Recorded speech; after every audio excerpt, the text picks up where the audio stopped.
Hello everyone.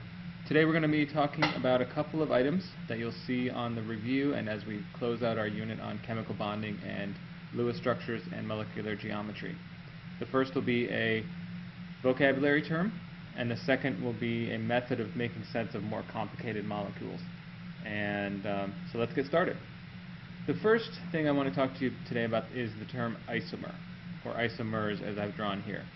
Isomers are molecules that have the same set of atoms, but a different arrangement of those atoms. It's important to understand there's many molecules out there in the world and the universe, and even with the same set of atoms, in this case 2 carbons, 6 hydrogens, and an oxygen, there may be more than one way to put them all together as their little building blocks. So you might notice that they both have the same chemical formula, 2 carbons, 6 hydrogens, and an oxygen.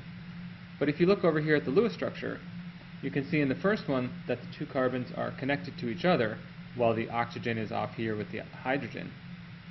But in the second one, the oxygen has switched places and now it's between the 2 carbons. Still the same set of atoms, just a different arrangement of those atoms, and we would call those isomers of each other. There are lots and lots of isomers in the universe and in chemistry in general, and the more you study chemistry, the more you're going to see. But isomers are what occurs when those atoms rearrange into a new arrangement. And so they would actually have different names, in this case ethanol and dimethyl ether, because of their structures. They would also have different properties, different reactivities, just things that they do differently from each other because of their structure. So keep an eye out for isomers and the term that will appear on the review, and you can refer to this video at any time. So we've been learning about molecular shapes and all that goes along with them, like their names of the shapes, the bond angles that they might have, and whether or not they're polar. And so I again am showing these three, which are related to each other. They're all in the tetrahedral electron pair geometry domain, but they have different molecular geometries because they have different numbers of atoms and lone pairs. So we have tetrahedral here with 4 bonds and no lone pairs, 3 bonds and 1 lone pair gives us trigonal pyramidal, and 2 bonds and 2 lone pairs would give us a bent shape, because we wouldn't normally see these electrons, but we might be able to see those atoms, and yes, they're in a sort of a bent or elbow-shaped structure. Okay, and these have associated bond angles with them too, 109.5, 107.5. Notice we're not taking the bond angle between the electrons and the bonds, we're actually taking the angle between the bonds right there. And 104.5 for the bent molecule. So we've been learning about these, and we have a nice chart that summarizes all the shapes and all their bond angles. But what happens when a molecule is presented that's a little bit more complicated? All right, don't panic. All right, sometimes molecules can look a little scary, especially when you're asked questions about them. However, I want to show you a little method that I would use to show you how to do this, and that I sort of do without the index card, but in my own mind. So let's say I'm looking at this molecule, and notice a couple of things right off the bat.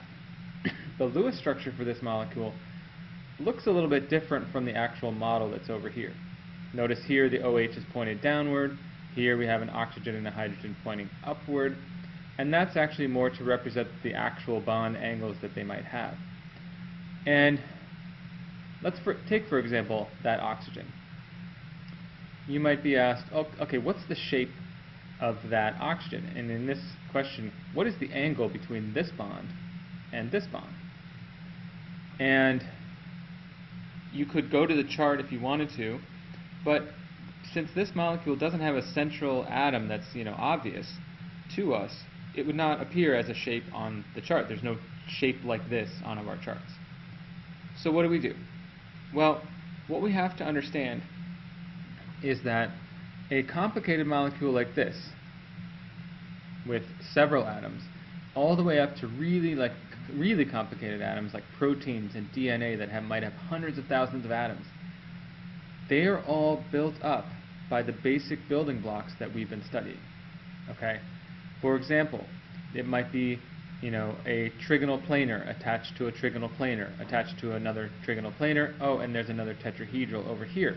So our chart shows you the simple building blocks, and you can build more complicated and more complicated molecules using those building blocks and just joining them together. So that's the big idea for today. So if we were wondering, well, what is the bond angle between this bond and this bond? It's helpful to make it a practice to actually just ignore the rest of the molecule. Like, don't even worry about it. Pretend it's not there. And just worry about this atom right here and what's going on around it, because that will give you the shape at this point in the molecule. So I can kind of see that it's bent. It's kind of an elbow-shaped structure. We have a couple of those. But let's go back over here to the Lewis structure. The Lewis structure around that oxygen shows that, again, I'm just ignoring the rest of the molecule. That oxygen has 2 bonds attached to it and 2 lone pairs. So I could then say, go to my chart and find, once again, 2 bonds and 2 lone pairs, and that would give me a bent shape. And now the entire molecule is not bent, but I can say it's bent at that point. Okay? And then we'd say, all right, it's bent there.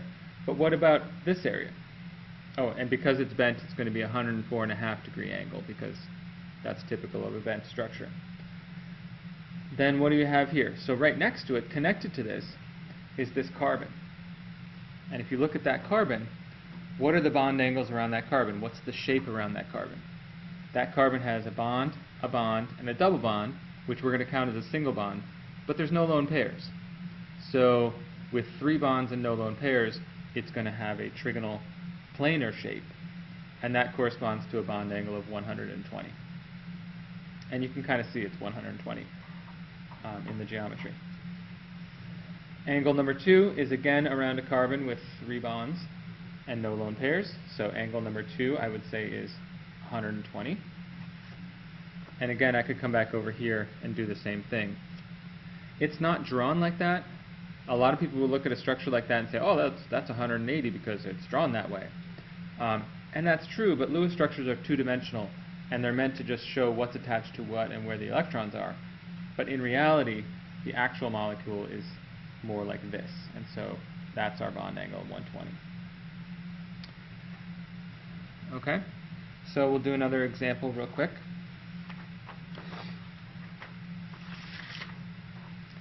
Looking at this molecule. Here's its Lewis structure, here's its molecular model. And so let's go to the Lewis structure first. We have a carbon with 3 hydrogens attached, another bond here, and then a triple bond between the carbon and the nitrogen.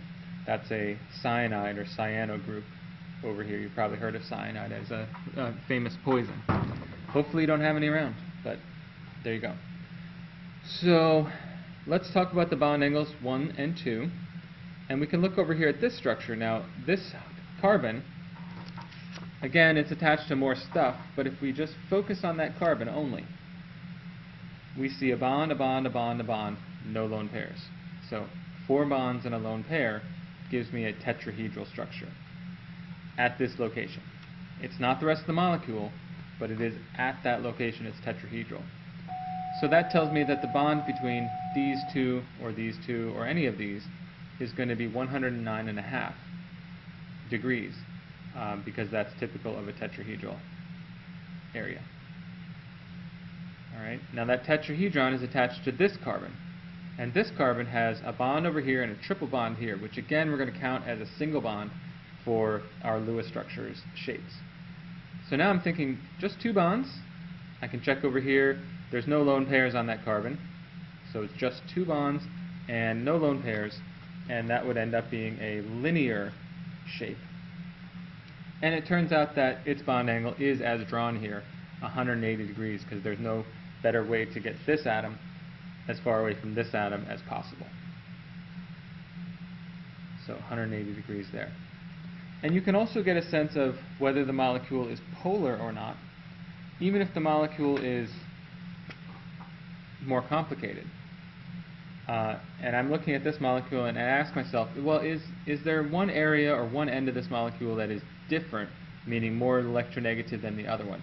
And yes, there is. There's a nitrogen here, which is very electronegative, and the carbons are not so much. So I would guess that this end of the molecule is more negative, and this end of the molecule is more positive, and so we would have a polar molecule. If both ends of the molecules were carbons with hydrogens on them, we would say it's nonpolar. Some have varying degrees of polarity. This one has a whole chain of carbons here, but there are a couple areas that have oxygens, and oxygens are very electronegative and have a lot of electron pulling power. So I would expect a large electron density over here and a large one over here. So it's got areas that are polar and maybe areas over here that are kind of non-polar and wouldn't attract electrons very much. But again, the more complicated the molecule, the more crowded and complicated its polarity actually gets. So you'll see some questions as we wrap up our unit about isomers. Just kind of pay attention to their structures and whether they have the same set of atoms. And also, thinking about small parts of more complicated molecules. This is a very useful skill if you ever study biology or move on into organic chemistry or anything like that where the molecules get a lot bigger. You can just pick it apart piece by piece and say, what is it here? What's the shape here? What's the shape here? And I hope that you'll start practicing that. And like I said, there's a couple of questions on the review about that. If you have questions, please email me or get in touch with me or talk to me when next time we meet in the Zoom. And I look forward to seeing you then. Have a great day, everyone. Bye.